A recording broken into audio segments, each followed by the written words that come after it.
దేవుని సహాయం, ఆరాధనలో ప్రభు సహాయం చేస్తూ వచ్చాడు. దేవుడు ఎంతగానో మనకు ఆయన కనికరాన్ని చూపించాడు. తిరిగి ఆయన పరిశుద్ధమైన బలలో మన చేయవేద్దాం.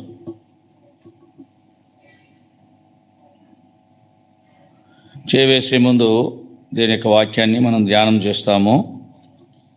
ప్రకటన గ్రంథము 20వ అధ్యాయం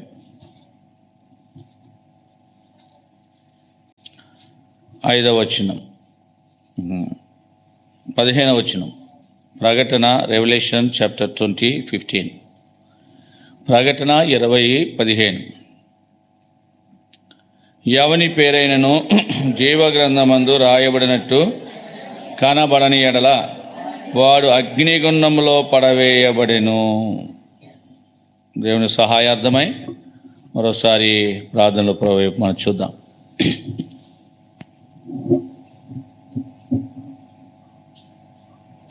ప్రేమగల మా తండ్రి, మమ్మల్ని ప్రేమించిన యేసుప్రభువా, ఈ వందనాలు. ఆత్మతో సత్యముతో ఆరాధించినట్లుగా మీరు సహాయపడుతూ వచ్చారు. దేవాయ దినము మమ్మల్ని కనికరించండి, కాపాడండి. మీ కృపలోను మీ విశ్వాసతలను మనం పెంచి మీరే భద్రపరుచుకుంటూ రండి. సకల ఆశీర్వాదాలు ఐశ్వర్యములు మా పక్షాన్ని అనుగ్రహించుకుంటూ రండి. దేవా, మరి చేరువచ్చిన వారిని కనికరించండి.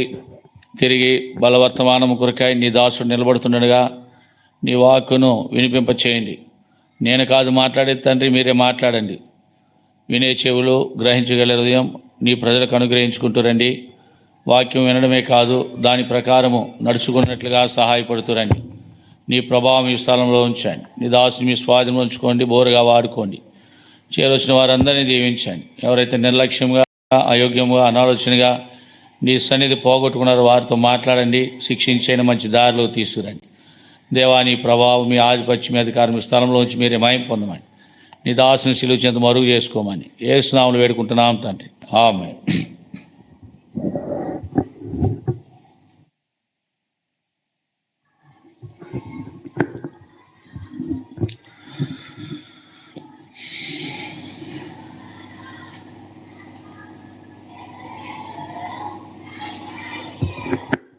అది కూడా ఆ విషయం.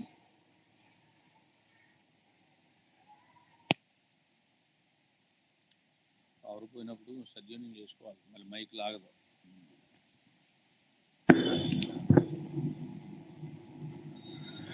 మనం చదువుకునే భాగంలో యేసుక్రీస్తు ప్రభుల వారు యేసు రొమ్మున ఆనుకున్నవాడు. ఆయన పేరు యోహాను. యేసు ప్రభువారు ప్రేమించిన శిష్యుడు. ఆ ప్రభువు యోహాను పద్మసు ద్వీపంలో పడవేయబడినప్పుడు యోహాను కొరకు ఆయన కూడా పద్మసు ద్వీపంలోకి వచ్చాడు. ఆయన కూడా ఎక్కడికి వచ్చాడు? పద్మసు ద్వీపంలోనికి వచ్చాడు. నీవెక్కడ ఉండి ఏ బాధలో ఉంటే నీ చెంతకు ప్రభు వస్తాడు. ఇందాకనే మనం చూసుకున్నాం, ఇశ్రాయేలు ప్రజల కొరకు దిగొచ్చేసాడు ఆయన. నీ కొరకు దిగొచ్చేసాడు ఆయన. నువ్వు ఎక్కడున్నా వస్తాడు. అగ్నిలో ఉన్నా వస్తాడు, నీళ్ళలో కొట్టుకుపోయినా వస్తాడు.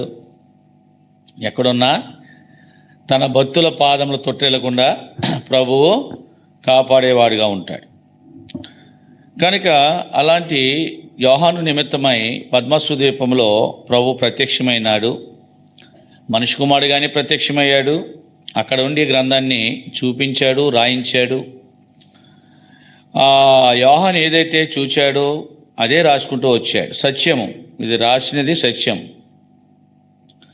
మనం చదివిన ఈ భాగంలో ప్రభు చెప్పినవన్నీ రాశాడు ఈ గ్రంథంలో. ఏం రాసినాడంటే, ఎవని పేరైనను జీవ గ్రంథమందు రాయబడినట్టు కనబడని ఎడల. కొంతమంది పేర్లు వెతుకుతూ ఉంటారు. వాటర్ లిస్టులో కొంత సర్వే చేస్తూ ఉంటారు. పేర్లు ఉన్నాయా, నా పేరు ఉందా చూడండి, నా పేరు ఉందా చూడండి అని చూస్తూ ఉంటారు. సర్వేలో వాటిలో వీటిలో పేరు లేకపోతే నీ ఏ పథకాలు ఉండవు. ప్రజా సర్వే, ప్రజాధికార సర్వే ఉన్నట్టు ఉంటుంది, వాటిలో ఉండాలి. అలాగే ఇక్కడ జీవ గ్రంథం అనేది ఉంది. ఆ గ్రంథము పేరు జీవ గ్రంథం. జీవ గ్రంథం అంటే దానికి జీవం ఉంది, ఆ గ్రంథానికి జీవం ఉందంట. అమ్మో! అయితే ఆ గ్రంథములో పేరు రాయబడినట్టు కనబడకపోతే, ఆ గ్రంథములో పేరు రాయబడినట్టు కనబడకపోతే ఏమవుతుందంట? వాడు అగ్నిగుండములో పడవేయబడింది. ఇది జీవగ్రంథము యొక్క చరిత్ర. జీవగ్రంథములో పేరు లేని వాళ్ళు అగ్నిగుండములో పడవేయబడతారు. సరే, మరి దానికి ముందు ఇంకో కొన్ని గ్రంథాలు ఉన్నాయి. చూడండి, 12వ వచనము, మరియు గొప్పవారేమి కొద్దివారేమి మృతులైన వారందరూ ఆ సింహాసనం ఎదుట నిలబడి ఉంటే చూచితిని. అప్పుడు గ్రంథములు విప్పబడెను, మరియు జీవ గ్రంథమును వేరొక గ్రంథము విప్పబడెను. ఆ గ్రంథముల యందు రాయబడి ఉన్న వాటిని బట్టి తన మా క్రియల చొప్పున మృతులు తీర్పు పొందిరి. ఇక్కడ మనం చూస్తే 11వ వచనంలో ధవలమైన సింహాసనము వేయబడుతూ వచ్చి మహాసింహాసనం ఉంది. దాని మీద కూర్చున్న ఒకరిని చూచాడు. ఆ కూర్చున్నప్పుడు భూమి ఆకాశములు ఆయన సముఖము నుండి వాటికి నిలిచే చోటే లేదంట. భూమికి లేదు, ఆకాశానికి లేదు. ఏ సింహాసనము ముందు? ధవల సింహాసనము ముందు, అనగా ధవల సింహాసనం మీద కూర్చున్న వాని ముందు భూమి లేదు, ఆకాశం లేదు. రెండు ఏమైపోయినాయి అంట? పారిపోయాయి. ఆయన నిలబడడానికి నిలిచే చోటే వాడికి లేదంట. భూమికి లేదు, ఆకాశానికి లేదు. చాలా ఆశ్చర్యంగా ఉంది ఈ సంగతి. సరే, ఎవరు నిలబడ్డారు? భూమికి లేదు, ఆకాశానికి లేదు. ఎవరు నిలబడ్డారు అక్కడ? ఎవరు నిలబడ్డారండి? మరియు గొప్పవారేమి కొద్దివారేమి మృతులైన వారందరూ నిలబడ్డారు. గొప్పవాళ్ళు ఉన్నారు, కొద్దివారు ఉన్నారు, మృతులైన వారు కూడా. 3 తెగలు ఇక్కడ కనపడుతున్నారు: గొప్ప, కొద్ది, మృతి. గొప్పవాళ్ళంటే కొంత హోదా, కొద్దివారంటే హోదా తక్కువ, మృతులంటే ఏమీ చేయలేని వాళ్ళు, చచ్చిన వాళ్ళు ఏమీ అలాంటి 3 తెగల వారు మాత్రం అక్కడ నిలబడ్డారు. భూమి ఆకాశంలో ఏమైనాయి అంటే సాక్ష్యం ఇచ్చి వెళ్ళిపోయాయి. సాక్ష్యం ఇచ్చి వెళ్ళిపోయాయి. వారి మీద సాక్ష్యం ఇస్తాయంట. భూమి ఆకాశములు ఏం చేస్తాయంట? అవి సాక్ష్యం చెప్పేసి అవి సింహాసనం దగ్గరికి ఎందుకు వచ్చాయంటే, భూమండలం ఎందుకు వచ్చింది, ఆకాశ మండలము ధవల సింహాసనం దగ్గరికి ఎందుకు వచ్చాయంటే సాక్ష్యం ఇచ్చుడు కొరకు వచ్చాయి. లేకపోతే అవి రావాల్సిన అవసరం లేదు. చూడండి, దేవుడే పిలిచాడు వాటిని. మనం ఇక్కడ చూస్తాం. ద్వితీయోపదేశ కాండము 30వ అధ్యాయము 19వ వచనం చదవండి. నేడు జీవమును మరణమును ఆశీర్వాదమును శాపమును నీ ఎదుటను ఉంచి భూమి ఆకాశమును మీ మీద సాక్షులుగా అందుకు పిలిచాడు. ఓ భూమి రా, ఆకాశమా రా. యెషయా గ్రంథం 1వ అధ్యాయము 1వ వచనంలో ఏముంది? యెహోవా మాట్లాడుచున్నాడు, ఆకాశమా ఆలకించు, భూమి. అక్కడ కూడా అదే మాట చూస్తున్నాం మనం. భూమిని ఆకాశమా పిలిచాడు, ఆలకించు. భూమి విను. రెండింటిని పిలిచాడు. ఎక్కడికి? తీర్పు కొరకై ధవల సింహాసనము అంటే ప్రభు కూర్చుండే స్థానము, ఉత్తర దిక్కున ఉండే మహారాజు పట్టణము.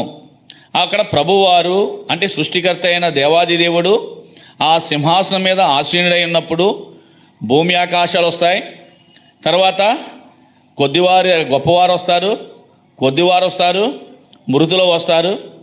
ఈ భూమి ఆకాశాలు ఏమవుతాయంటే సాక్ష్యం ఇస్తాయి. ఎందుకు అవి కూడా ఎందుకు వచ్చినాయి అంటే, ప్రభా ఇదిగో నేను ఈ భూమి మీద సృష్టి కూడా దేవుని మాట వింటది. వాటికి భాష లేదు కానీ దేవునికి లోబడతాయి. వాటి స్వరం వినబడదు కానీ సాక్ష్యం ఇస్తాయంట.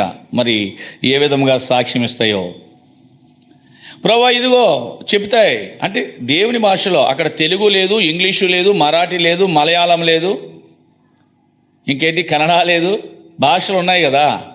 పరలోకములో ఏ భాష లేదు. ఎప్పుడైతే తీర్పు కొరకై ధవల సింహాసనం దగ్గర నిలబడుతూ వచ్చామో ఆ భాష వేరు. అందరూ ఒకటే భాష, ఒకటే పలుకు. అంటే బహుశా భూమి ఆకాశం కూడా అదే భాష మాట్లాడతాయి. భూమి ఆకాశం కూడా అదే భాష మాట్లాడతాయి. సరే, ఇప్పుడు ఇక్కడ ఆ భూమి ఆకాశాన్ని దేవుడు ఎందుకు ఉంచాడంటే నీ మీద సాక్ష్యం ఇచ్చుడు కొరకాయి. భూమి మీద నువ్వు ఎన్ని తప్పులు చేశావో, ఎలా జీవించావో, నీ నడకేంటి, నీ ప్రవర్తన ఏంటి, ఎక్కడున్నాయి నీ అడుగులన్నీ? భూమి మీదే ఉన్నాయి. సరే, ఆకాశాన్ని ఎందుకు పిలిచాడంటే పైనుంచి ఆకాశం ఎప్పుడు కూడా ఏం చేస్తుంది? నీ మీద ఉంది, నీతోనే. నువ్వు ఎలా వెళ్తున్నావో, ఎలా చూస్తున్నావో ఆకాశం కూడా ఏం చేస్తుంది? నిన్ను చూచేదిగా ఉంది. మనుషుల సాక్ష్యాలు చెల్లవు, కానీ ఇక్కడ ఏ సాక్ష్యాలు అయ్యి? భూమి ఆకాశములను మీ మీద సాక్షులుగా దేవుడు పెట్టాడు. సాక్ష్యం ఇస్తాయన్నమాట. ప్రభు ఇదిగో భూమి మీద ఆరాధన మానేసి పనికని పోయాడు, ఇది ఎక్కడికి వచ్చి ఇంట్లో పని చేశాడు, లేదా అక్కడ పని చేసినాడు, ఎక్కడ పని చేసినాడు, లేదా ఆరాధన అని చెప్పి ఆరాధన మానేసి ఊళ్ళంట తిరిగాడు. ఇవన్నీ కూడా సాక్ష్యం ఇస్తాయి. ఏంటయ్యి? అయ్యి బాబు, ఏంటిది చరిత్ర ఎలా మారిపోతుంది నువ్వు అనుకుంటావు. ఏంటి ఎలా చెప్పేస్తున్నారో, నేను ఎప్పుడో కొన్ని సంవత్సరాల క్రితం చేశానే, మరలా ఎందుకు ఇవి నాకే గుర్తులేదు, వీటికి ఎందుకు గుర్తున్నాయి? జ్ఞాపం వస్తుంది. ఒక్కో పాపం. ఏం చేయగలవు? సాక్ష్యం ఇచ్చాయి. పొండి అన్నాడు దేవుడు, భూమి ఆకాశం పొండి అన్నాడు, అవి పారిపోయినాయి, వెళ్ళిపోయినాయి. ఎక్కడ పోయినాయో తెలియదు. నిలువు చోట వాడికి అక్కడ ధవల సింహాసనం ముందు వాడికి ఇంకా చోటు లేదు, సాక్ష్యం ఇచ్చి వెళ్ళిపోయాయి. సరే, వెళ్ళిపోయిన తర్వాత ఇప్పుడు గ్రంథములు అంటే గ్రంథములే విప్పబడుతున్నాయి కదా. గ్రంథములు ఒక్కొక్కని పేర ఒక్కొక్క గ్రంథము పరలోకంలో ఉంటుంది. ఒక బిడ్డ భూమి మీద ఎప్పుడైతే జననమిచ్చాడో లేక పుడుతూ వచ్చాడో అప్పుడే పరలోకంలో ఒక పుస్తకము పరలోకములో తెరవబడుతూ వచ్చింది. ఒక గ్రంథము తెరవబడుతూ వచ్చింది. ఇప్పుడంతా కంప్యూటర్ టెక్నాలజీ. ఒక మనుషుడే ఈ గ్రంథాలతో పని లేక పుస్తకాలతో కనుక పని కాదు. ఒక బ్యాంకు పోయినామంటే అంతా పుస్తకాల మీద రాసేవారు, మాన్యువల్ రాసేవారు, ఎంత కట్టాడు, ఎంత లెక్కలో, ఇదంతా కూడా టోటల్ పుస్తకాలు ఉండి, గ్రంథాలు ఉండి, బుక్స్ ఉండి. ఇప్పుడంతా కంప్యూటర్లోకి వెళ్ళిపోయింది. అదంతా ఎక్కడ పోయింది? సిస్టంలోకి వెళ్ళిపోయింది. అలా నొక్కుదాని అంతే, టక్ కొట్టి అయిపోయింది అంతే. ఆ సిస్టమ్ నొక్కగానే చరిత్ర అంతా వచ్చేస్తుంది. ఇది మానవ జ్ఞానంతో, అంటే దేవుడిచ్చిన జ్ఞానంతోనే మనుషుడు ఇది చేసినాడు. అంటే ఒక్క నిమిషంలో ఒక ఆధార్ కార్డు కొట్టామంటే నీకు ఎన్ని భూములు ఉన్నాయో, నీకు ఎన్ని కరెంటు మీటర్లు ఉన్నాయో, నీకు ఎంత ఆస్తి ఉందో, నీ చరిత్ర ఏంటో, నీకు ఎన్ని బళ్ళు ఉన్నాయి, ఎన్ని కార్లు ఉన్నాయని ఒక ఆధార్ కార్డు చెప్పేస్తుంది. ఎక్కడ? సిస్టంలో కొత్త. కానీ పరలోకంలో లేటేం ఉండదండి. గ్రంథాలు ఉన్నాయి అక్కడ. మరి ఆ గ్రంథం యొక్క సిస్టమ్ ఎలా ఉంటుందో తెలియదు, కానీ 3.5 సంవత్సరాల తీర్పు ఉందంట. ఏకంగా ఈ ప్రపంచానికి తీర్పు ఇవ్వడానికి ఎంతకాలం పడుతుంది? 3.5 సంవత్సరాల యొక్క తీర్పు. సరే, ఇప్పుడు అక్కడ తీర్పు జరుగుతుంది. ఎక్కడ? పరలోకంలో 3.5 సంవత్సరాలు విశ్వాసులు తీర్పు. అది అవిశ్వాసులు అందరికీ కూడా తీర్పు ఉంది. వాళ్ళకు కూడా తీర్పు ఉంది. తీర్పు తర్వాత ఇది చాలా మర్మం ఉంటుంది అన్నమాట. విశ్వాసులకు ఉంది, అవిశ్వాసులకు కూడా ఉంది తీర్పు. సరే, ఇప్పుడు గ్రంథములు తెరవబడ్డాయి. గ్రంథములు తెరవబడినప్పుడు గ్రంథములో రాయబడిన దానిని బట్టి ఏం చేశారంటే మృతులు తమ క్రియల చొప్పున, చదవండి 12వ వచనము చివరి భాగం, ఆ గ్రంథముల యందు రాయబడిన వాటిని బట్టి తమ క్రియల చొప్పున మృతులు తీర్పు పొందిరి. ఎవరు పొందారంట? మృతులు. ఇక్కడ ఏమన్నాడో, చచ్చిన వాళ్ళు తీర్పు పొందారు. మృతులు తీర్పు పొందడం ఏంటి? వాస్తవానికి వారు సమాధిలో లేరు, వారు సజీవంగా కనబడుతున్నారు. కానీ వాళ్ళు ఏం చేశారు? ఇక్కడ ఏమని రాశాడు? మృతులు తీర్పుకై వచ్చారన్నాడు. వాస్తవానికి వారు ఆత్మీయంగా చచ్చిపోయారు. వాళ్ళు అంటే అవిశ్వాసులు, ఆత్మీయత లేని వాళ్ళు. దేవుడంటే మరి వింటారు కానీ ఆయన శక్తిని ఆశ్రయించలేని ప్రజల వెళ్ళు. వీళ్ళని ఏమన్నాడంటే, నీవు జీవించుచున్నావన్న పేరు మాత్రం ఉంది, కానీ నువ్వు ఎలాంటి వాడువో? బ్రతుకుతున్నావు అంతే పేరుకు, కానీ నువ్వు చచ్చినోడు. ఎప్పుడైతే నీలో ఆత్మీయత లేదో, ఎప్పుడైతే ప్రభువుకు నీ హృదయం తెరవలేదో, ప్రభుకు నువ్వు లోబడలేదో, ప్రభు యొక్క మార్గాల్లో నువ్వు నడవలేదో, నీ ఇష్టానుసారంగా నువ్వు నడిచావో, నువ్వు చచ్చినోడు.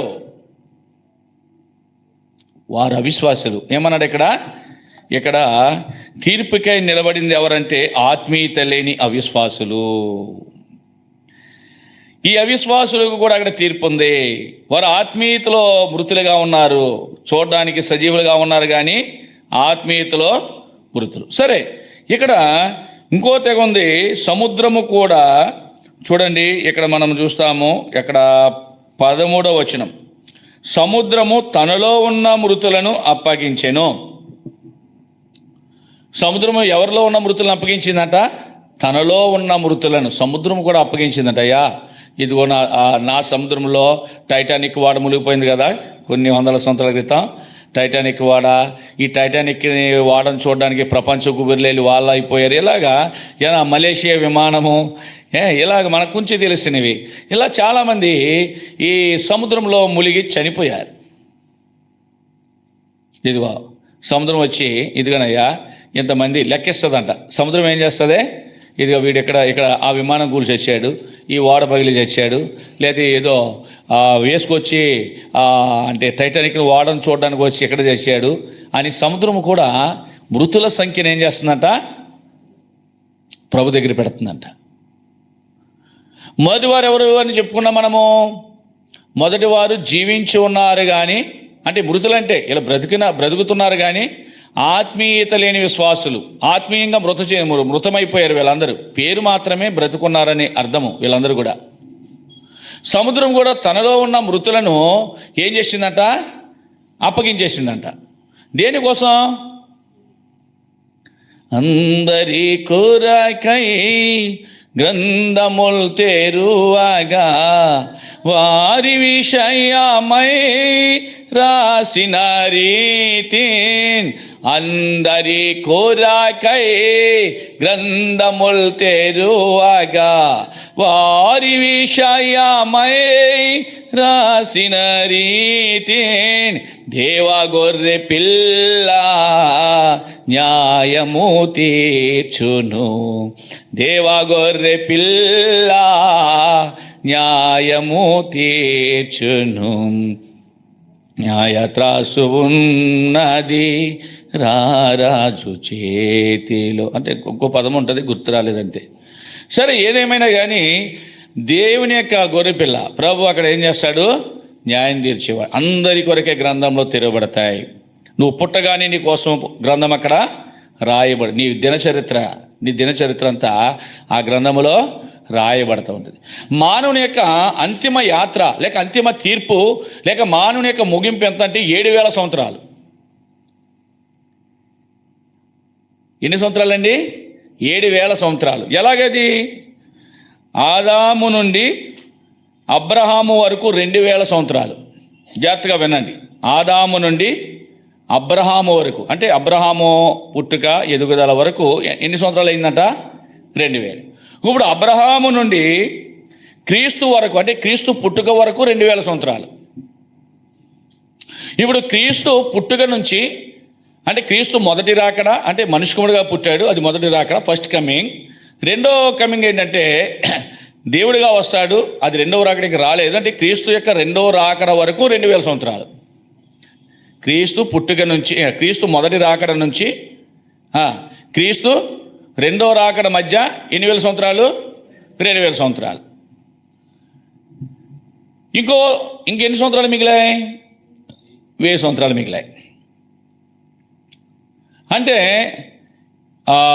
అక్కడికి అబ్రహాం, అంటే ఆదాము మొదలుకొని అబ్రహాం వరకు 2,000 సంవత్సరాలు, అబ్రహాం మొదలుకొని క్రీస్తు వరకు 2,000 సంవత్సరాలు, క్రీస్తు మొదటి రాకడ రెండో రాకడను కలుపుకొని 2,000 సంవత్సరాలు, మొత్తం 6,000 సంవత్సరాలు అయినాయి. ఇంకో సంవత్సరం మిగిలింది. అంటే 7 అనేది చాలా కీలకంగా కనబడుతుంది మన యొక్క బైబిల్లో. 7 అనేది సంపూర్ణత. చెప్పండి, 7 అంటే సంపూర్ణత. యేసుప్రభువారంట సృష్టి భూమి మీద ఏమీ లేదు, శూన్యములో భూమిని వేలాడదీశాడు. శూన్యంగా ఉంది ఇదంతా. భూమి నిరాకారముగాను ఎలా ఉందంట? శూన్యముగాను ఉంది. అలాంటి భూమిని చక్కగా నీళ్ళ మీద భూమిని పరిచాడు, ఆకాశం కలుగ్గా కన్నాడు.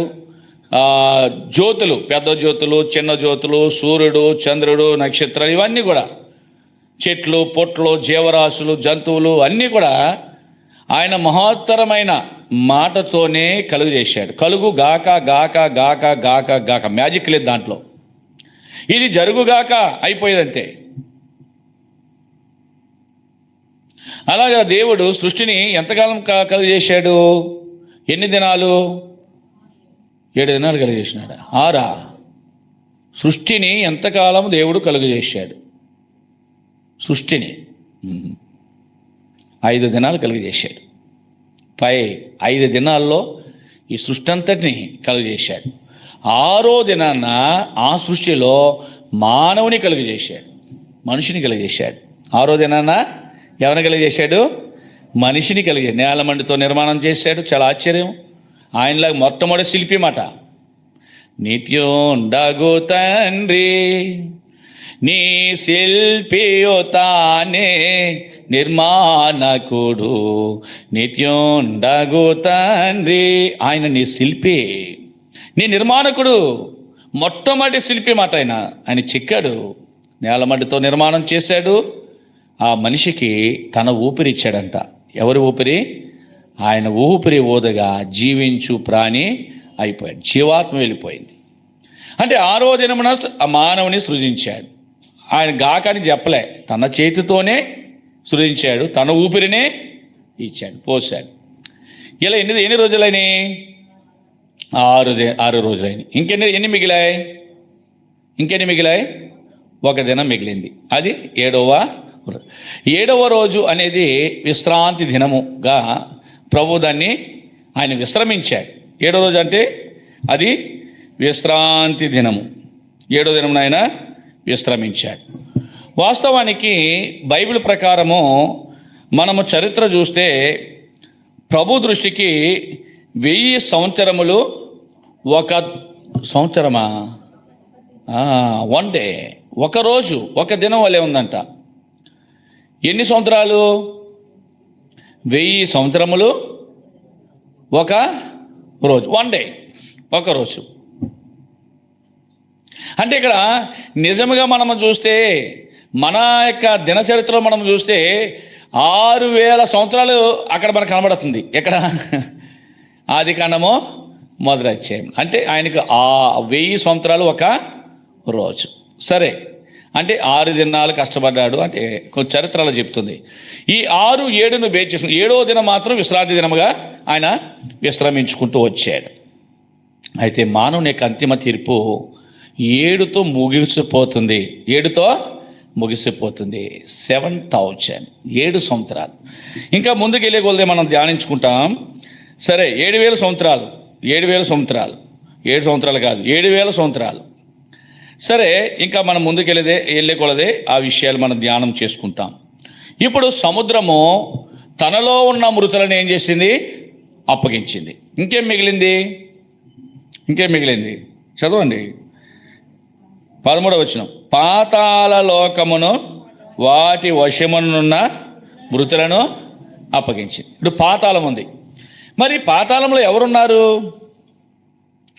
పాతాళములో ఉన్నారు. పాతాళములో మరణించిన వారిని పాతాళం కూడా తీసుకొచ్చి, ఇదిగో ప్రభువా తీర్పుకాయ. అందరికీ తీర్పు ఉంది కదా. మంచి వాళ్ళకి తీర్పు ఉంది, చెడ్డ వాళ్ళకి తీర్పు ఉంది, గొప్ప వాళ్ళకు ఉంది, గొప్ప లేని వాళ్ళకు ఉంది. అందరికీ మాత్రమో తీర్పు ఉంది. తీర్పు లేదని అనుకోవద్దు.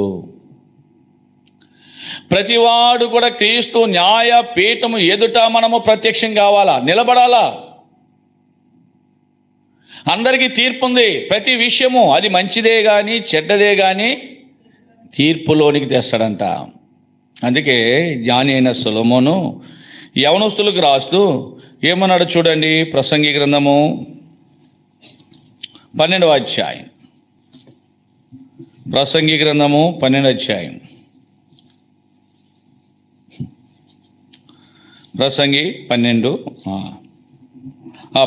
క్షమించండి, 11వ అధ్యాయము 9వ వచనం. యవనుడా, నీ యవనమందు సంతోషపడము, నీ యవన కాలమందు నీ హృదయం సంతుష్టిగా ఉండనిమ్ము. నీ కోరిక చొప్పునను నీ దృష్టి యొక్క ఇష్టము చొప్పున ప్రవర్తి. అయితే వీటన్నిటిని బట్టి దేవుడు నిన్ను తీర్పులోనికి తెచ్చిన జ్ఞాపకమునకు నువ్వు సంతోషంగా ఉండు, అనుభవించు, అన్నీ చేసాయి. కానీ నీవు చేసిన పనులను బట్టి దేవుడు నిన్ను దేంట్లోకి తెస్తాడంట. ప్రార్థన రావడానికి నీకు టైం ఉండదు, కానీ ఊళ్ళంట పోవడానికి నీకు టైం ఉంటుంది. ప్రార్థన రావడానికి నీకు సమయం కుదరదు, ఫంక్షన్లకు వెళ్ళిపోవడానికి నీకు సమయం ఉంటుంది. ప్రార్థన రావడానికి నీకు టైం ఉండదు. నీ ఇష్టాన్ని అంటే నీ సొంత పనులు పోవడానికి నీకు టైం సరిపోతుంది. అర్థమైందా? జాగ్రత్త సుమా. అనిపిస్తున్నావు, కానీ వీటన్నిటిని బట్టి దేవుడి దగ్గర సాకులు చెప్పడానికి లేదు. ప్రభా ఏం లేదు ప్రభా, అలా ప్రభా ఎలా ప్రభా, ఎలా పోతే వాళ్ళ బంధువులు ప్రభా ఏమనుకుంటారో అంటే దేవుడు ఏమన్నా అనుకుంటున్నావు నువ్వు? దేవుడి సన్నిధి రావడానికి నీకు టైం లేదు, కానీ నీ సొంత పనులు పోవడానికి నీకు టైం ఉందా? ఎంత ప్రయాసపడుతున్నావు? దేని కొరకు ప్రయాసపడుతున్నావు? దేవుడు ఒక గంట మ్రోగించాడు, స్కూల్లో బెల్ల కొడతారు. దేనికోసం కొడతారు బెల్లు? ఏదన్నా స్కూల్ ఏంటంటే ఇంటర్వెల్ కొడతారంటే వాష్రూమ్కి వెళ్ళడానికి కొడతారు, స్కూల్ టైం అయిపోయినప్పుడు కొడతారు. అంటే అర్థం ఏంటి? క్లోజ్ అని అర్థం. బెల్ల కొట్టడం అంటే అర్థం ఏంటి? క్లోజ్. అలాగే దేవుడు ఒక గంట కొడతాడు. మరణ గంట మ్రోగగానే బండి నిలిచిపోతుంది, చిన్న చిన్న జీవపు బండి చేతితో చేయను. అది మరణ గంట. దేవుడు కొట్టాడంటే ఆగిపోవాలి, అయిపోయింది. నీ చాప్టర్ క్లోజ్, నీ అంతిమ తీర్పు అయిపోయింది నీకు. అందుకే మనము ఎంతో జాగ్రత్త గల వారమై, బహు భయం కలిగిన వారమై దేవుని సన్నిధిలో వినయ భయభక్తులతో ప్రభువును మనం సేవించే వారము ఉండాలి. కనుక ఇక్కడ పాతాళము మృతులను అప్పగించింది. పాతాళంలో ఎవరున్నారు? 1 పేతురు 2:4 చదవండి. 1 పేతురు 2:4. పేతురు రాసిన మొదటి పత్రిక 2వ అధ్యాయం 4వ వచనం.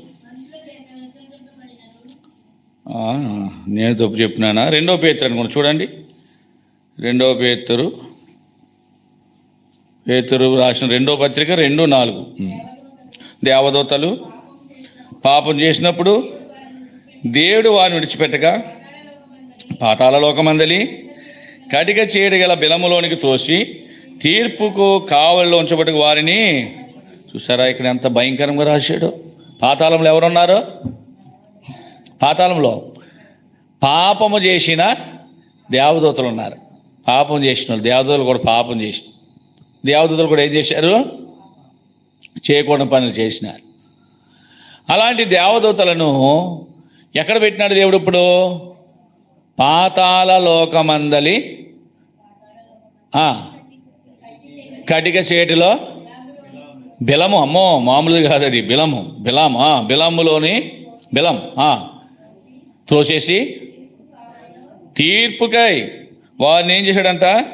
తీర్పుకు కావలు ఉంచబడటకు వారిని, తీర్పుకు వచ్చే వరకు ఈ పాతాళంలోనూ పాపం చేసిన దేవదూతలు కూడా వస్తారంట.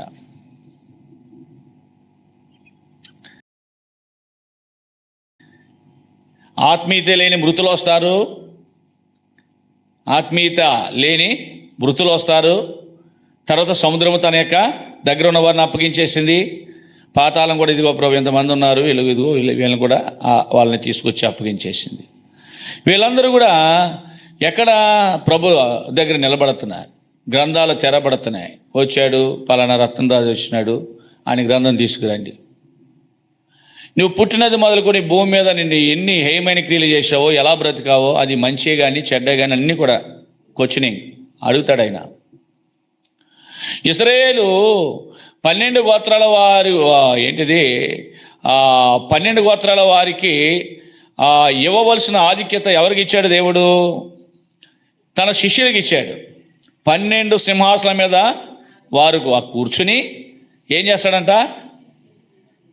తీర్పు తీరుస్తాడు. 12 గోత్రాల వారికి అంటే దేవుని ప్రజలందరికీ కూడా, ప్రభు యొక్క జనమందరికీ కూడా, వాళ్ళ మంచి వాళ్ళని చెడ్డ వాళ్ళని అందరికీ కూడా ఏమున్నాయి? తీర్పు మాత్రం ఉంది ధవలమైన సింహాసనం దగ్గర. అంటే ధవలమైన సింహాసనం దగ్గరకు ఆత్మీయత లేని మృతులు వెళ్తారు. వాళ్ళ పరలోకం పోరు. ఆ తీర్పు ఎక్కడుంది? ఆ తీర్పు భూమి మీదే తీర్పు అంటది. ఆ తీర్పు ఎక్కడుందో చెప్పండి? ఇంకా లోతుకి వెళ్ళాలంటే చాలా మర్మం ఉంది. దేవుని చిత్తమైతే వాటి గురించి చెప్పుకుందాం. వాళ్ళు ఎక్కడ పోతారు? ఆత్మీయత లేని మృతులు. అసలే పరలోకం ఎక్కే భాగ్యం వాళ్ళకి లేదు. రెక్కలతో ఎగిరి ఏం చేస్తారు? మేఘాల మీద కొనుక్కోబడి ప్రభు దగ్గరికి వెళ్ళే భాగ్యమో వాళ్ళకి లేదు. తీర్పు ఎక్కడుంది? ఈ భూమి మీద ఉంది. వాస్తవానికి ఇక్కడే తీర్పు తీరుస్తాడు ఆయన. గ్రంథాలు వస్తాయి, తీర్పు జరుగుతుంది. దానిలో రాయబడిన తీర్పుని బట్టి ఆ తర్వాత సరే ఇవన్నీ అయిపోయినాయి, జడ్జిమెంట్ అయిపోయిన తర్వాత జీవగ్రంథంలో ఆయన పేరు ఉందేమో చూడండి, పలానా ఇజ్రాయేల్ పేరు ఉందేమో చూడండి జీవగ్రంథంలో. ఈ పేరు ఎక్కడ కనబడతలేదు. ఇప్పుడే బెంగెట్టేసుకుంటాడు. పేరు ఏం చేయలేదు, దాంట్లో ఏం చేయలేదు, కనబడలే. ఎంత బాధ అండి. టెన్షన్. ఆ టెన్షన్ నీకు భూమి మీద లేదా? ప్రార్థన మానేసినప్పుడు లేదా?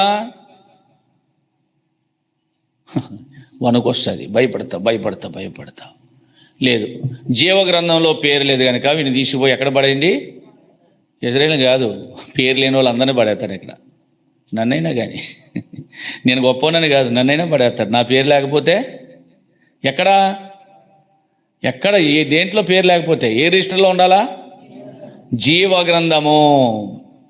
వ్యక్తిగతమైన గ్రంథమును బట్టి, అంటే నీ గ్రంథమును బట్టి నీకు తీర్పు, నీ క్రియలను బట్టి తీర్పు జరిగింది.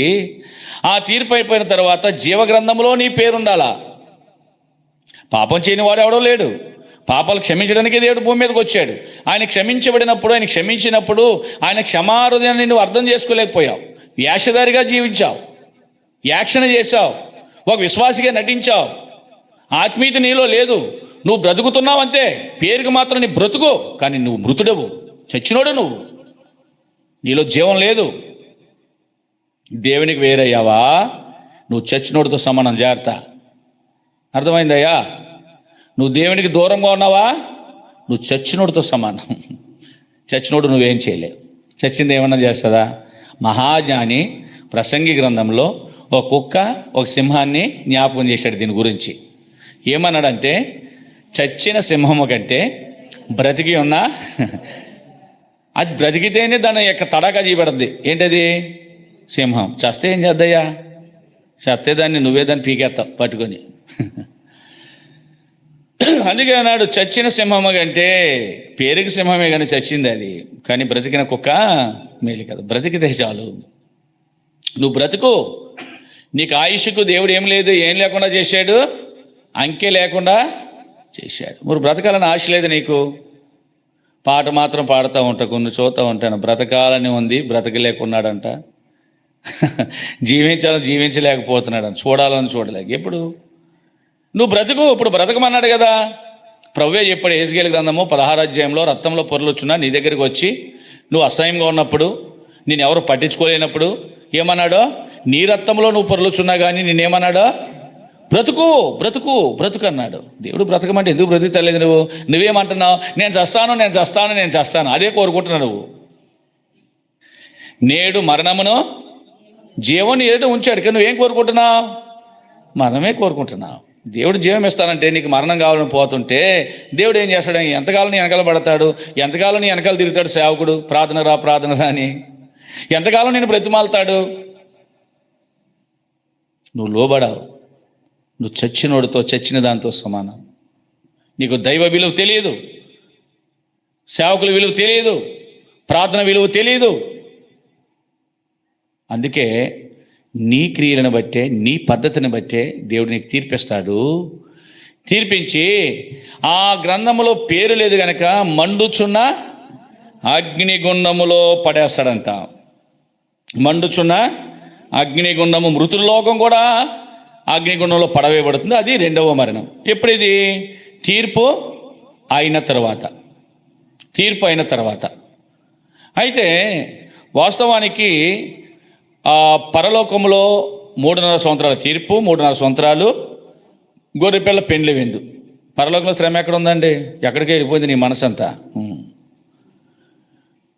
3.5 సంవత్సరాల తీర్పు, 3.5 సంవత్సరాలు గొర్రెపిల్ల. అంటే ఈ రెండు కలిపి 7 సంవత్సరాల యొక్క ఆనందం పరలోకము. అది విశ్వాసులకి పరలోకంలో. గతంలో మీకు చెప్పాను, విశ్వాసుల తీర్పు అది. సరే, ఇప్పుడు పరలోకం పోయిన మొదటి పునరుత్థానంలో ఉన్న ఆ విశ్వాసులను ఆయన వెంటబెట్టుకుని భూమి మీదకి వస్తాడు. భూమి మీదకి వచ్చినప్పుడు అందరి కొరకై తీర్పు. మీకు అర్థమైంది? అందరి కొరకై అందరికీ తీర్పు ఉంది. అది జకరియా గ్రంథంలో ఉంటుంది. ఆ రిఫరెన్స్ నేను తీయించను. ఆయన భూమి మీద ఆయన అడుగు పెట్టినప్పుడు సగం కొండ చీలి ఏమైందంట, ఒలివల కొండ రెండు భాగాలు అయిపోయిందంట. దాని గురించి కూడా మీ వివరణ ఇస్తాను, తర్వాత ఇస్తాను. ఇప్పుడు నేను చెప్తే ఈ సబ్జెక్ట్ ఎదరికెళ్ళదు. సరే, భూమి మీద తీర్పు. ఈ తీర్పు అయిన అనంతరమే ఏం చేస్తున్నాడు? ఇప్పుడు ఈ మృతులను, ఆత్మీయత లేని వాళ్ళని, ఈ సముద్రం నుంచి వచ్చిన వాళ్ళని, తర్వాత కటిక చేతిలో పాతాళంలో బంధించబడిన వీళ్ళందరినీ తీసిపోయి ఎక్కడ పడేస్తున్నాడు అంటే ఆయన? ఎక్కడ? మండుచున్న అగ్నిగుండము పాతాళ లోకంలో పడేస్తున్నాడు. పాతాళంలో పడేస్తున్నాడు. పాతాళంలో దించేశాడు, పాతాళలోకానికి. ఈ పాతాళంలోకి వెళ్ళిపోయిన తర్వాత ఇంకెవరు మిగిలారు? ఎవరు మిగిలారు? జీవ గ్రంథమందు పేరు కలిగిన వారు మిగిలారు. వాళ్ళతో దేవుడు 1000 ఏళ్ల పరిపాలన భూమి మీద చేస్తాడు. ఇదే భూమి మీద. మీకు అర్థమైందా? ఎన్నేళ్ళు?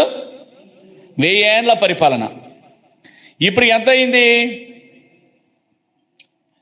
ఇందాక మనం చెప్పుకున్నాం, ఆదాము మొదలుకొని అబ్రాము వరకు 2000, అబ్రాము మొదలుకొని క్రీస్తు పుట్టే వరకు 2000, క్రీస్తు పుట్టుక, రెండవ రాకడ, ఈ రెండు కలుపుకొని 2000, 6000 సంవత్సరాలు. ఈ 1000 సంవత్సరాలు ఏంటంటే భూమి మీద 1000 ఏళ్ల పాలన. ఎవరిది? క్రీస్తుది. అది క్రీస్తు పాలన. అప్పుడు ప్రైమ్ మినిస్టర్ లేడు, చీఫ్ మినిస్టర్ లేదు. ప్రైమ్ మినిస్టర్, చీఫ్ మినిస్టర్ ఎక్కడ? పాతాళానికి పోవాలి. అలాగే చెప్తే లైవ్ నన్ను వేసేస్తారే వాళ్ళు.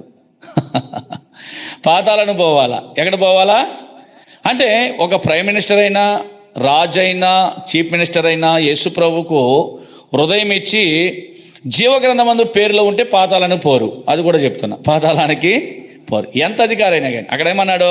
గొప్పవారేమి, కొద్దివారేమి, అందరికీ తీర్పు ఉంది. అక్కడ గొప్ప లేదు, కొద్ది లేదు, అందరికీ తీర్పే. ప్రియా సహోదరి, సహోదరుడా, అయితే వీళ్ళందరూ పాతాళంలో ఎన్నేండ్లు? 1000 ఏండ్లు బాధ అనిపిస్తారంట. అక్కడికే భూమి మీద 7 ఏండ్ల శ్రమలు అనుభవించారు వీళ్ళు. 7 ఏండ్ల శ్రమల కాలము అనుభవించారు. ఈ 7 ఏండ్ల శ్రమలే కాదు, ఇప్పుడు 1000 ఏండ్ల కఠినమైన బాధ. ఇప్పుడు ఎక్కడ?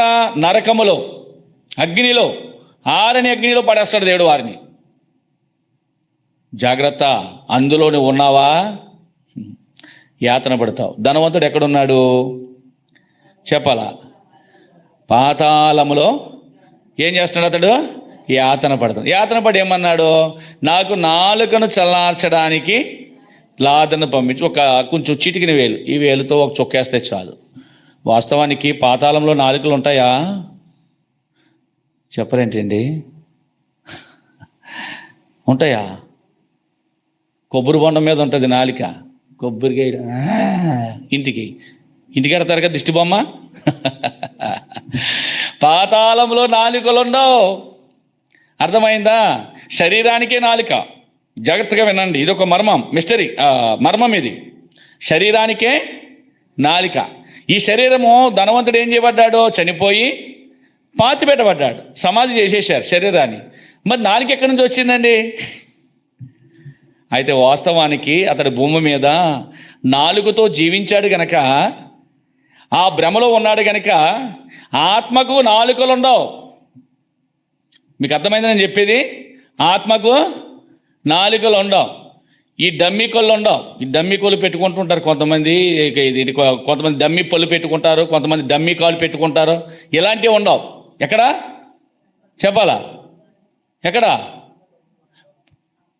ఆత్మకమ్మ పరలోకంలో కదా. మీకు పరలోకం వెళ్ళిపోయినట్టే మీరు. అయ్యి బాబు, వెళ్ళిపోతే చాలా మంచిదే, ధన్యులు. అంతకన్నా ధన్యత ఏముంది? పరలోకమే నా స్వాచ్యము, ఎప్పుడు గాంతునో నా ప్రియ యేసుని, నేనెప్పుడు గాంతునో. నీ ఆత్మకు నీ ఆత్మకు ఏ అవయవమో అక్కడ కనబడదు. ఈ శరీరంతో ఉండే అవయవాలు ఏది కూడా కనబడదు. కానీ ధనవంతుడు ఏమన్నాడు? దాహం అన్నాడు. అంటే అతడు నాలుకతో జీవించాడు గనక, దేహంతో జీవించాడు గనక ఆ ఫీలింగ్తో అతడు ఉండి నాలుకను చలార్చడానికి లాగను పంపించి అన్నాడు. అంతేగాని ధనవంతుడికి చచ్చాడు, అతని ఆత్మ ఎక్కడికి వెళ్ళింది? పాతాళం పోయింది, నాలుక లేదు. నీకు అర్థమైందా? నీ గతి ఏంటి? నీ పరిస్థితి ఏంటి?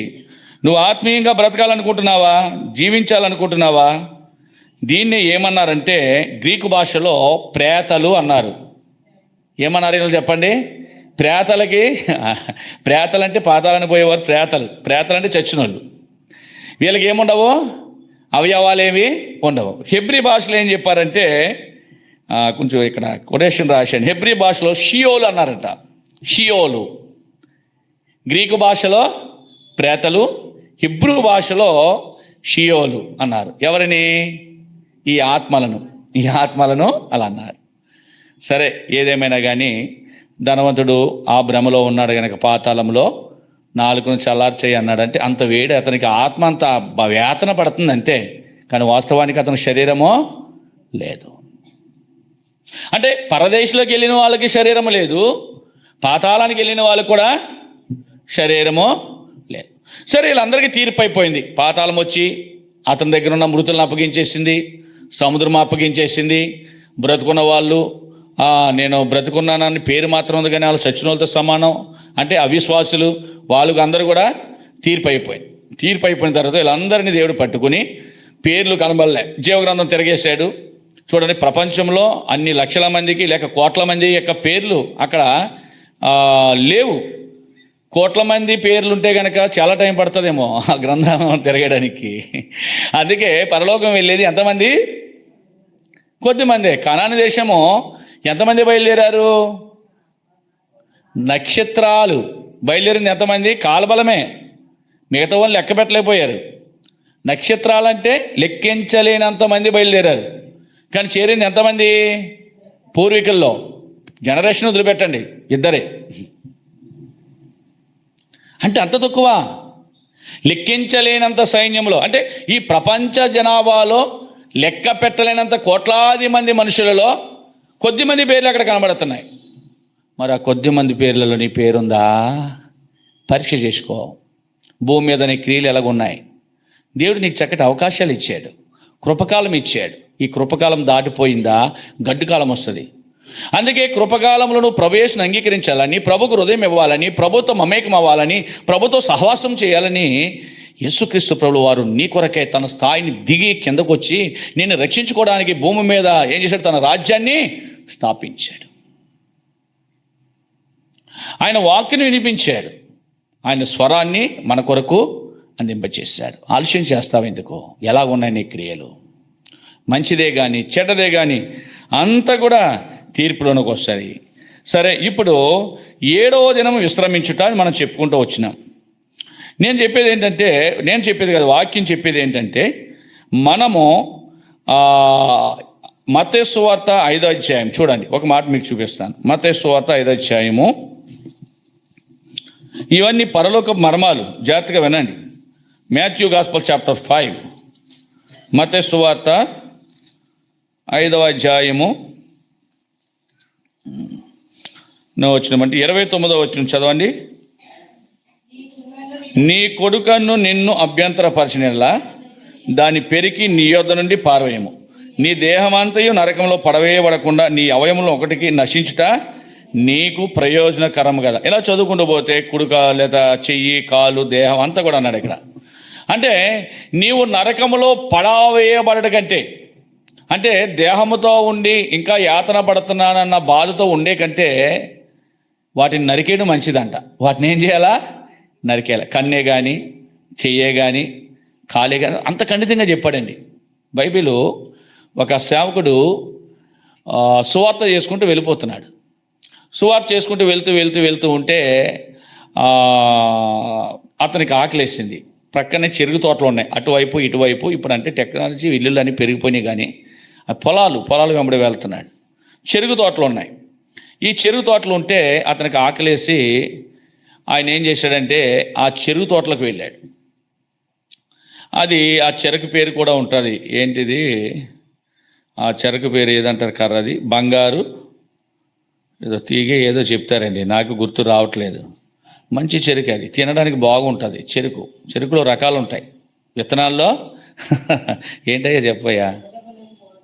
అనకాపల్లి అంటే అనకాపల్లి చెరుకు అయితే బాగుంటుందండి.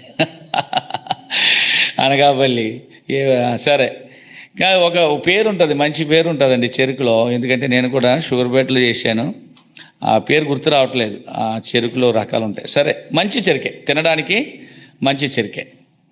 సరే, ఆ చెరుకును ఏం చేశాడంటే గవగవ ఇరిసేసుకున్నాడు.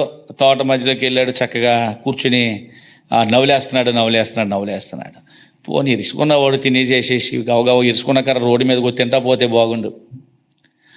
తింటా వెళ్ళాడంటే ఒక్క కర్రతో అయిపోతుంది. అక్కడైతే 4-5 కర్రలు తినవచ్చు. ఇరిశాడు తిన్నాడు, మొత్తానికి చెరుకు రసం అంతా ట్యాంక్ అంతా ఫుల్ చేసుకున్నాడు. సేవకుడే. ఇది జరిగిన చరిత్రే. సరే, ఈ కొన్ని వందల సంవత్సరాల క్రితం, ఇప్పుడు కాదు, ఈ కాలంలో కాదు, కొన్ని వందల సంవత్సరాల క్రితం. సరే, తింటూ ఉంటే ఈ లోపల చెరుకు తోట యజమాని వచ్చాడు.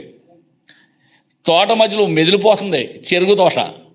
ఏమిరా, ఏ దునపోతే అడ్డపడ్డదిరా, చెరుకు తోట ఊగిపోతుందని ఆ రైతుల దగ్గర కర్రలుండి గౌగౌ వెళ్ళాడు. అక్కడికి వెళ్ళేసరికి ఈ పాస్టర్ గారు, అయ్యగారు చక్కగా కూర్చొని చక్కగా నవ్వులుతున్నాడు. ఒరే, ఏం పోయే కాలం వచ్చిందిరా నీకు, నా చెరుకు తోట నిరుసుకుని తినేస్తున్నావని ఆ చేతులు ఉన్న కోపం తట్టుకోలేక రైతు టప కొట్టేశాడు ఆయన్ని, పాస్టర్ గారిని. అప్పుడు బుద్ధి వచ్చింది పాస్టర్ గారికి. ఎలాంటి బుద్ధి అంటే, అయ్యా ఇంకా కొట్టు అంటున్నాడంట. ఏమంటున్నాడు? నన్ను ఇంకా ఇదిగో ఈ చేతిలే ఇరిసేసి, ఈ చేతిలే ఏం చేశాయి? ఇరిసాయి. కొట్టాయి. ఈ నోరే తినేసింది, నోటి మీద కూడా కొట్టాయి. ఏంటో ఇది పిచ్చటేసింది ఏంటి అనుకుంటున్నాడంట. కొట్టాడు అని చెప్పి కొడతాడా? కొట్టాడంటే అప్పుడు అన్నాడు, ఆగిపోయాడు. కొట్టి ఏమయ్యా, ఏంటి ఎవరన్నా కొడితే పారిపోతారు, నువ్వింకా కొట్టు అంటున్నావంటే. అయ్యా, నేను తప్పు చేశాను, నాది కాని వస్తువు నేను ముట్టుకోకూడదు, నీ చెరుకుతోట నేను తినేశాను, ఈ చేతులే పాపం చేశాయి, అందుకే చేతుల్ని ఇరిగిపోయేలా కొట్టమన్నాను. ఈ నోరు పాపం చేసింది, ఈ నోటిని తినకుండా కొట్టమన్నాను. అయ్య బాబాయ్, వెంటనే 2 చేతులు ఎత్తి నన్ను క్షమించండి పాస్టర్ గారు అన్నాడంట రైతు. అతని జీవితం మార్చేసుకున్నాడు. ఎవరో దేవుడు అంటే దొంగ చెరుకు తిని కూడా ఒక వ్యక్తిని మార్చగలిగాడు. ఎందుకు ఈ మాట చెప్తున్నానంటే, నీ కన్ను నీకు అభ్యంతరం చేస్తే దాన్ని నరికి తీసి పడే. నీ చేయి నీకు అభ్యంతరం కూడా దాన్ని నరికే. 2 చేతులు కలిగి నరకంలో పడే కంటే అభ్యంతరమైన నరికేసి జీవంలో ప్రవేశించడం మేలు కదా? మేలు అవునా కాదు చెప్పండి? మేలే. అందుకే నీకు ఏది అభ్యంతరంగా ఉందో దాన్ని ఏం చేయాలంటే నరికితే ఏమవుతుంది చెప్పండి? అక్కడితో దాని యొక్క జీవము, అంతేనా? చేతి నుంచి చేయి నరికేసామండి. నరికేసిన చేయి పని చేద్దా? లెగుతుంది ఎలాగా? ఇలా ఆడుతుంది, రాతుందా? సైకిల్ తొక్కుతుందా? పట్టుకుంటుందా హ్యాండల్? పని చేయదు, జీవం లేదు దానికి. నరికేయి.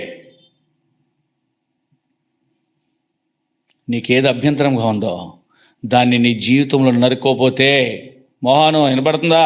నీకేది అభ్యంతరంగా ఉందో దాన్ని నరకకపోతే మండుచున్న అగ్నిగుండంలో పడతాం మనం. ఎక్కడ పడతాం? అక్కడ ఏడ్పు పండు కొరుకుంటుంది. ఎన్నేళ్ళు బాధపడాలా నరకంలో? 1000 ఏండ్లు. ఇప్పుడు మొత్తం 7,000 సంవత్సరాలు పూర్తయిందా లేదా? మానవ అంతిమయాత్ర ఎంతకాలమో? 7,000 సంవత్సరాలు. 1000 ఏండ్లు నరకములో బాధ ఉంది. 1000 ఏండ్లు క్రీస్తుతో ఉన్న విశ్వాసులకు, జీవగ్రంథంలో పేరున్న వారికి క్రీస్తు పాలన ఉంటుంది. క్రీస్తే పరిపాలన చేస్తాడంట, ఆయనే రాజు. అబ్బా, ఎంత అద్భుతమండి! ఇంకే రాజు లేడు. క్రీస్తు పరిపాలన అంటే 7,000 సంవత్సరాలు అంటే 7 దినాలు ఆయన లెక్క ప్రకారం.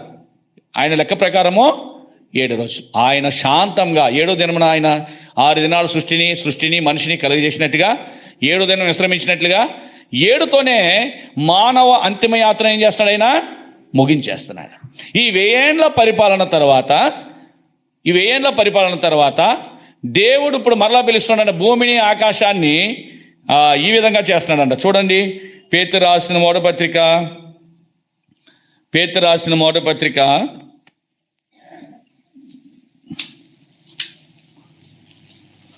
రాసిన రెండో పత్రిక, క్షమించండి, నేను మా నుంచి మొదటి పత్రికలోకి వెళ్ళిపోతున్నాను. పేతురు రాసిన రెండో పత్రిక 3వ అధ్యాయం 10వ వచనం చదవండి. 2 Peter chapter 3:10. అయితే ప్రభు దినం దొంగ వచ్చినట్లు వస్తుంది. ఆకాశములు మహాధ్వనితో గతించిపోతాయి, పంచభూతములు మిక్కటమైన వేడంతో కరిగిపోతాయి, భూమియు దాని మీద ఉన్న కృత్యాలన్నీ కాలిపోతాయి.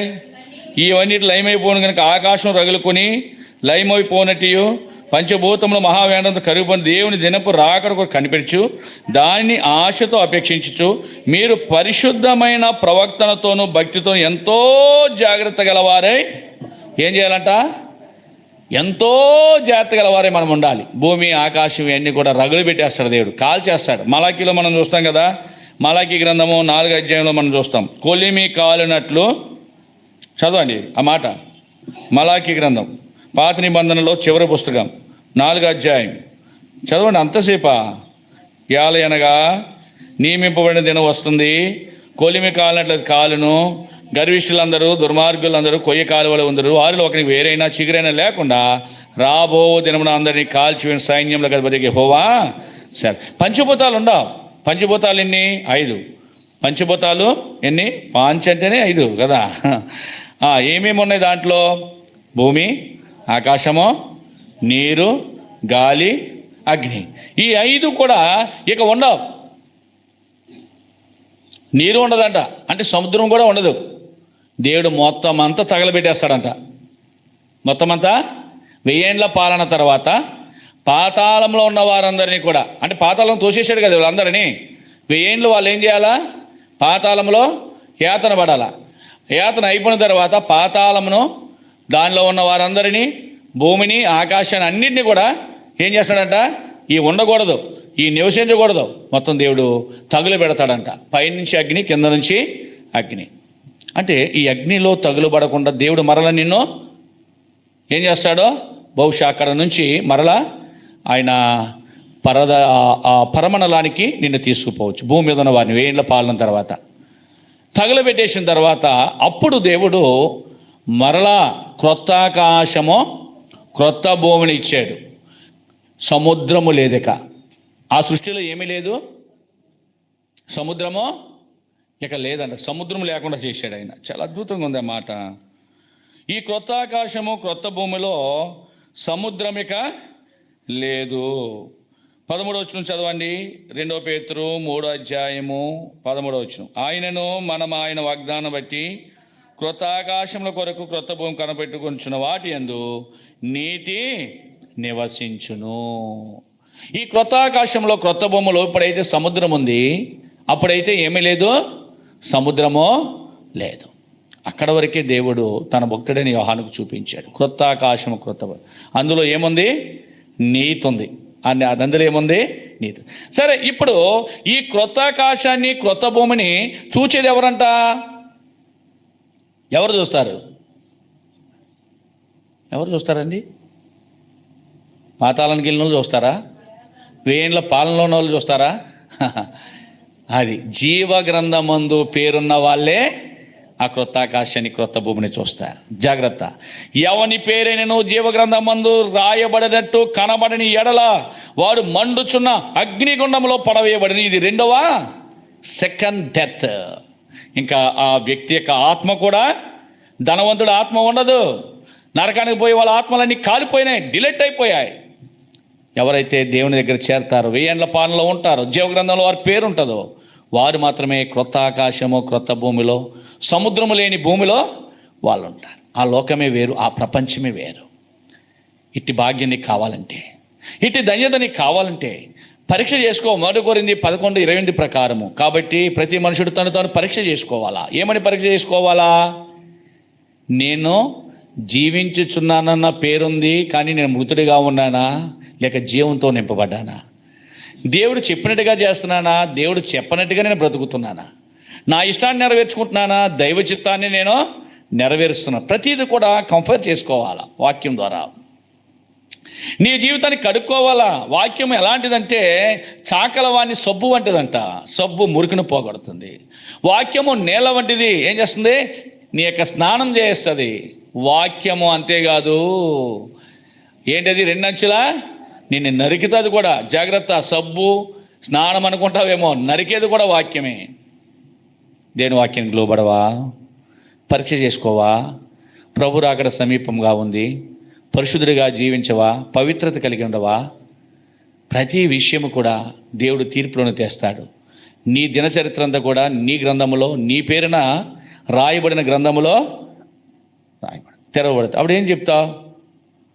అందుకే నువ్వు నరకాన పోకుండా, పాతాళంలో యాతన పడకుండా, 1000 ఏళ్ల పాలనలో క్రొత్త ఆకాశం క్రొత్త భూమిలో నీవు ఉండాలని, నీవు జీవముతో ఉండాలని, నీవు జీవించే సంవత్సరంలో అధికమవ్వాలని దేవుడు ఇలాంటి ప్రార్థనా సహవాసాలు మనకి ఇచ్చాడు. దేవుని మందిరం ఇచ్చాడు. దేవుని మందిరంలో తన వాక్యాన్ని మనకి ఇచ్చాడు. కనుక వాక్యానికి లోబడి, వాక్యానికి విధేయత చూపి, వాక్యం చెప్పినట్టుగా నువ్వు ప్రవర్తిస్తే చాలు. వాక్యం చెప్పినట్టుగా నువ్వు జీవిస్తే చాలు. 100% 1000 ఏళ్ల పాలన, క్రీస్తు పాలనలో నువ్వు ఉంటావు. అంతేకాదు, నూతనమైన ఆకాశాన్ని, నూతన భూమిని నువ్వు చూస్తావు. పరీక్ష చేసుకుందామా మనం ఎలాగున్నామనేది. సముద్రం వేస్తుంది, ఇదిగో నాలో ఉన్న మృతులు వచ్చి నిలబడ్డారు, అవిశ్వాసులు వచ్చి నిలబడ్డారు. వారి యొక్క క్రియలను బట్టి వారికి తీర్పు. పాతాళం అప్పగించింది ఎవరని?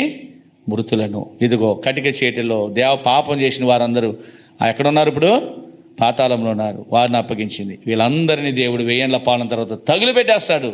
ఇంకా ఉండదు రెండవ మరణం. నీకు రెండవ మరణం లేకుండా చేయడం కొరకే యేసుక్రీస్తు ప్రభువు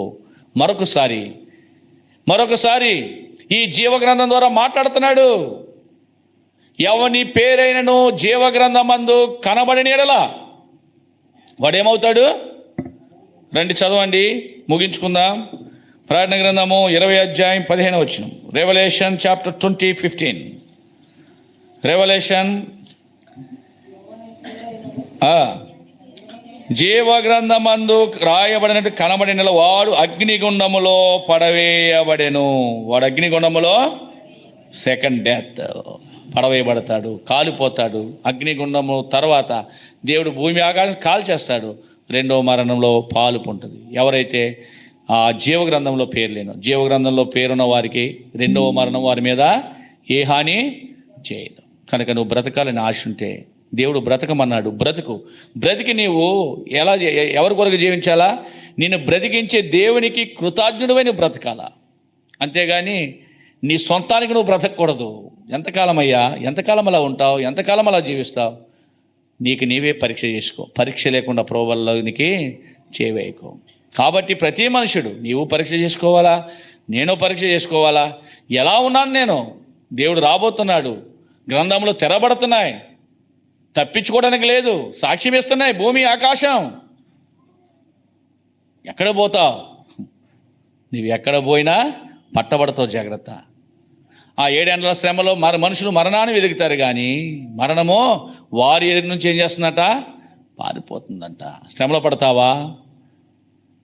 లేక 7 ఏళ్ల విందులో, పరలోకములో ప్రభు ఇచ్చే విందులో నువ్వు ఉంటావా? భూమి మీద కాలిపోతావా? లేక 1000 ఏళ్ల పాలనలో నువ్వు ప్రభుతో రాజ్యం చేస్తావా? ఆయన రాజ్యాన్ని నీకు ఇస్తానన్నాడు. నిన్ను రాజులుగా చేశాడు ఆయన. నరకములో మరణిస్తావా? లేక నూతనమైన ఆకాశాన్ని, నూతనమైన భూమిని, సముద్రము లేని భూమిని నువ్వు చూచి అందులో నివసించాలని ఆశపడుతున్నావా? పరీక్ష చేసుకో. ఆ పరీక్ష నీకే వదిలిపెట్టాడు. పరీక్ష లేకుండా ప్రభువుల దగ్గరకు రావద్దు. కనుక దేవుడు రాకడ చాలా సమీపముగా ఉంది. ఈ విధముగా దేవుడు 7,000 సంవత్సరాల యొక్క వ్యవధిని, మానవ యొక్క అంతిమయాత్రను ముగించేస్తున్నాడు. 7తోనే సృష్టిని ప్రారంభించాడు, 7తోనే ఆపాడు, 7తోనే ఆయన ముగించబోతున్నాడు. జాగ్రత్త. ప్రభు దృష్టికి 7 సంవత్సరాలు ఎన్ని రోజులు? 7,000 సంవత్సరాలు ఎన్ని రోజులు? ఆయనకి 1000 సంవత్సరాలు ఒక రోజు అయితే 7,000 సంవత్సరాలు ఎన్ని రోజులు? 7,000 సంవత్సరాలు. 7 సంవత్సరాలు కాదు, 7,000 సంవత్సరాలు. 7 రోజులు, 7 days అంతమైపోతుంది. జాగ్రత్త. ప్రభు రాబోతున్నాడు. సిద్ధపడవా? ప్రభుకు హృదయం ఇవ్వా? జీవగ్రంథంలో నీ పేరు రాయించుకోవా? మోషే చెప్పేశాడు ధైర్యంగా, నా పేరు జీవగ్రంథంలో ఉందని. నువ్వు చెప్పగలవా?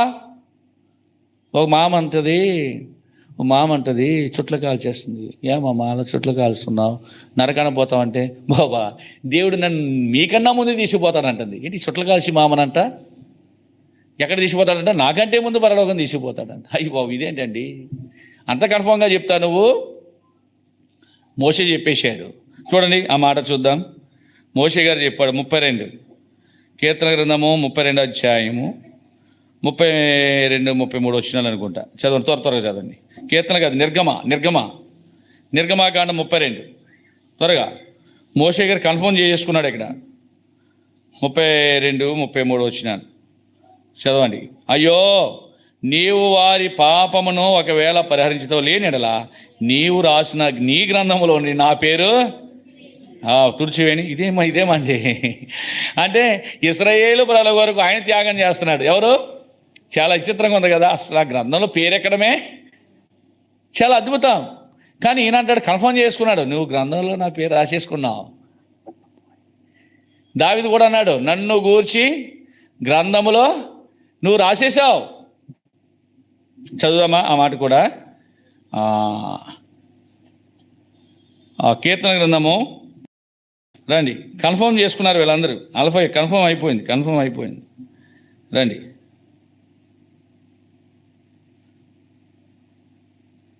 7వ వచనం, 40 అధ్యాయం 7వ వచనం. అప్పుడు పుస్తకపు చుట్టలో నన్ను గూర్చి రాయబడిన ప్రకారం నేను వచ్చిన్నాను. అమ్మో, పుస్తకపు అంటే అప్పుడు చుట్టలు అనేవారు. పుస్తకపు ఇప్పుడు అంటే నోట్స్లు వచ్చాయి, వేరే టెక్నాలజీ మారిపోయింది. తర్వాత కంప్యూటర్లు వచ్చేసాయి. పుస్తకపు చుట్టలో ఎవరి గురించి రాశాడంట? దావీదు గారి పేరు వెళ్ళిపోయింది, ఆ చుట్టలోకి వెళ్ళిపోయింది. అబ్బా ఎంత అద్భుతం. ఇంకో మాట చూద్దామా. కీర్తన గ్రంథం 69 అధ్యాయం 28వ వచనం. కీర్తనలు 69, 28. జీవ గ్రంథములో నుండి వారి పేరును తుడుపు పెట్టమన్నాడు. ఎవరైనా? దావీదు గారు. ప్రభు ఒకవేళ అంటే పైన కొంతమంది ఉన్నారు, వాళ్ళ పేర్లు ఒకవేళ రాసుంటావేమో, వాళ్ళ పేర్లు అసలు దేవుడు రాయడు. నీతిమంతుల పట్టిలో వాళ్ళ పేర్లు ఎందుకు రాస్తాడో ఆయన కొంత అంటే ఉద్రేకముగా బాధతో వారి యొక్క దుర్మార్గతను బట్టి ఏమంటాడంటే, ప్రభు ఒకవేళ రాసేసావేమో. ఎందుకు రాస్తాడైనా?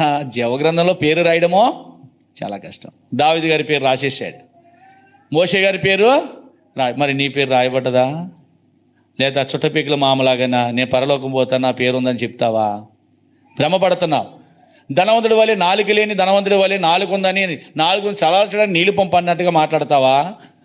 నువ్వు భ్రమలో ఉన్నావు అంతే. నువ్వెక్కడున్నావు? పరలోకం పోతానని ఇంతకు వాక్యం చెప్తే పరలోకం భ్రమలో ఉన్నారు. పరలోకం పోతే మంచిది, అందరూ పరలోకం పోవాలా, మీరందరూ పోవాలా, అందరూ వెళ్ళాలా. ఏ ఒక్కరు కూడా విడిచిపెట్టకూడదు. చాలా సంతోషం, అర్థమైందా? అందరూ రావాలనే సంతోషం. జాగ్రత్త, ఆ గ్రంథంలో నీ పేరు ఉండాలా. మోషే గారికి కన్ఫర్మ్ అయింది, దావీదు గారికి కన్ఫర్మ్ అయిపోయింది. ఇంకెవరి పేర్లన్నా రాసావు, ఎందుకు రాతాడు దేవుడు? ఆయన ఆ భ్రమలో ఉండి మాట్లాడుతున్నాడు. వారి యొక్క దుర్మార్గతను బట్టి ఒకవేళ రాసావేమో, నీతిమంతుల పట్టిలో రాసావేమో, ఆ పేర్లు ఏం చెయ్యి? ఆ గ్రంథంలో తుడిచే ప్రభు అంటాడు. జాగ్రత్త ప్రియ సోదరుడా, నీ పేర్లు రాయబడిన పేర్లు మరలా తుడువబడవు. కన్ఫర్మ్ చేసుకునే ఆయన రాస్తాడు. మరి ఆ నీతిమంతుల పట్టిలో నీ పేరుందా?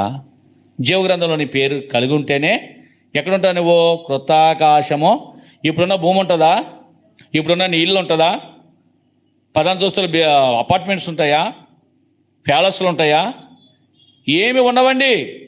7,000 సంవత్సరాల తర్వాత భూమి అంతమైపోతుంది, భూమండలం కాలిపోతుంది, ఆకాశం కాలిపోతుంది, పంచభూతాలు కాలిపోతాయి. ఆ మనుషుల యొక్క ఆత్మలు కూడా, అంటే ఎవరైతే సృష్టికర్తను స్మరించారో వారి యొక్క ఆత్మలన్నీ కాలిపోతాయి. ఏ ఒక్కరు మిగలరు. అంత నూతనమే. అంతయో కాగా ఎవడైనా క్రీస్తునందు వాడు నూతన సృష్టి, పాతవి గతించి ఇదిగో సమస్తము నూతన. ఆకాశమును భూమి నేను చూచితి, అందుండే శాంతి ఆనంద జ్యోతి మహిమతే జాగ్రత్త. నువ్వు చూడాలని ఆశ ఉంటే నీకు నీవుగాని ఇప్పుడు పరీక్ష చేసుకో. నీ పేరు జీవగ్రంథంలో ఉందో లేదు కన్ఫర్మ్ చేసుకో. నీకు అర్థమైపోద్ది. నువ్వు ఎగ్జామ్కి వెళ్ళావు, ఇచ్చిన ప్రతి ప్రశ్నకు సమాధానం ఇచ్చావు. ఏం చెప్తావు? రిజల్ట్ రాకుండానే చెప్పేస్తావు 100% ఫస్ట్ మార్కులు వస్తాయి నాకు. కారణం ఏంటి? నీ కన్ఫర్మ్ అయిపోయింది. ఎగ్జామ్ రాయనోడు కూడా చెప్తాడు, రిజల్ట్ ఎప్పుడు వస్తుందో, పాస్ అయిపోతాను. తీరా వచ్చింది, పేరు లేదు. రిజల్ట్ వచ్చింది, అతని యొక్క నెంబరు నమోదు కాలేదు. కారణం ఏంటి? వాడు పరీక్ష సరిగ్గా రాతే కదా. అర్థమైందా? పూర్తిగా రాసిన వాడికి ప్రతి ప్రశ్నకి సమాధానం ఇచ్చిన వాడు ముందుగానే చెప్పేస్తాడు. రిజల్ట్తో పని ఏముంది అన్న? రిజల్ట్తో పని ఉంటుందా? చెప్పండి మీరు. రిజల్ట్తో పని లేదు, చెప్పేస్తాడు 100% నేను పాస్ అవుతాను. రిజల్ట్తో పని ఉండదు. అలాగే నీకు చెప్పగలవు, నీకు నువ్వు పరీక్ష చేసుకుంటే దేవునితో నీ ఏ విధంగా దేవుని నడకలో ఉన్నావా, లోకమని నడకలో ఉన్నావా, నీకు నువ్వు పరీక్ష చేసుకుని టాలీ చేసుకుని నువ్వు చెప్పగలవు జీవగ్రంథంలో నీ పేరుందో లేదో. ఒక్క మాటకు దేవుడు అంత పవిత్రుడైన లేక అంత నాయకుడైన మోషేను ఏం చేశాడు? స్టాప్ అన్నాడు, కానాను దేశం వెళ్ళొద్దు అన్నాడు. నువ్వెంత అసలే నేనెంత? అర్థమైందా? చిన్న పొరపాటు, బండతో మాట్లాడబోయాడు, కొట్టేశాడు వెళ్ళి. ద్రోహులారా అన్నాడు. ప్రభు యొక్క నామాన్ని అక్కడ ఏం చేయలేదు, హెచ్చించలేదు. విసుగుపోయి చేశాడు ఆ పని. 2 రాతి పలకలు పగలగొట్టాడు. స్టాప్, ఆగుపంతే. ఎవరికైనా న్యాయం. మోషే గారు గొప్ప నాయకుడు కదని మోషే గారిని పంపించాడా? పంపించలే, ఆగుపోమన్నాడు. అసలు నువ్వెంత అండి మోషే గారితో పోల్చుకుంటే? మోషే గారితో పోల్చుకుంటే నువ్వెంత, నేనెంత? నీ బ్రతికెంత, నా బ్రతికెంత? ఒక ఆమె అదే అనుకుంది, నా బ్రతుకు ఇంతేనా అని చింతాపాడుచుంటి నమ్మ, చస్తేమైపోతానని దిగులుతో నేనుంటి నమ్మ, ఇంతలో నా యేసు స్వామి మా ఇంటికొచ్చాడమ్మ, మా ఊరికొచ్చాడమ్మ, మా పల్లెకొచ్చాడమ్మ, మా వీధికొచ్చాడమ్మ. పాపములోనే చస్తే నీకు అగ్నిగుండం అన్నాడమ్మా, అగ్నిగుండం వద్దన్నాను, మోక్షభాగ్యం కావాలన్నా, ఎంత మంచి దేవుడమ్మా మా ఇంటికి వచ్చాడమ్మా. జాగ్రత్త, నీ బ్రతుకు ఇంతే సిద్ధపడుతున్నావేమో. ప్రభు వచ్చాడు, ప్రభు నీతో మాట్లాడుతున్నాడు, ప్రభు స్వరం నీకు వినబడుతుంది. ఇప్పుడైనా, ఇక్కడైనా, ఈ క్షణమందైనా నీ జీవితాన్ని మార్చేసుకో. నీ జీవితాన్ని మార్చుకో, నీ బ్రతుకుని మార్చుకో. నీతిమంతుల పట్టిలో నీ పేరు ఉండాలా, జీవగ్రంథం అందు నీ పేరు రాయబడాలా. జీవగ్రంథం అని పేరు లేకపోతే నీ జీవితం అంతా ఏంటి చెప్పండి? చింతలే, బాధలే, ఇబ్బందులే, యాతనే, ఆరిని అగ్నియే, భూమి ఆకాశములు రగులుకొని తగులు పడిపోతావు. నీకు జీవం కావాలా? నువ్వు బ్రతకాలా? పరీక్ష చేసుకో. నువ్వు దేవునితో ఇష్టంగా ఉండు, అయిష్టంగా ఉండకు. దేవునితో దగ్గరుండు, దూరంగా ఉండకు. దేవుని హత్తుకో. రూతమ్మ ప్రభుని హత్తుకుంది. యేసుక్రీస్తు ప్రభు వారికి జననమిచ్చే తల్లి యొక్క వంశావళి యొక్క పట్టీలో చేర్చబడుతూ వచ్చింది. నువ్వు హత్తుకోవా? అతను హత్తుకుంది రూతమ్మ, నువ్వు హత్తుకోవా? ప్రభుని హత్తుకోవా? విడిచిపెడతావా? ప్రియా సహోదరి సహోదరుడా, ఈ నా మాటలు కావు.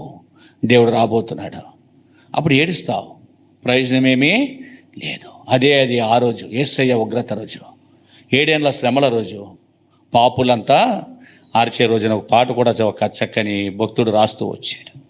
ఏం చేయలేం కనుక పరీక్షించుకుందాం. పరీక్షించుకున్న వారమై ప్రభువులో చేయనట్లుగా కూడి వచ్చిన ఆత్మదేవుడు మనకు సహాయపడిన గాక.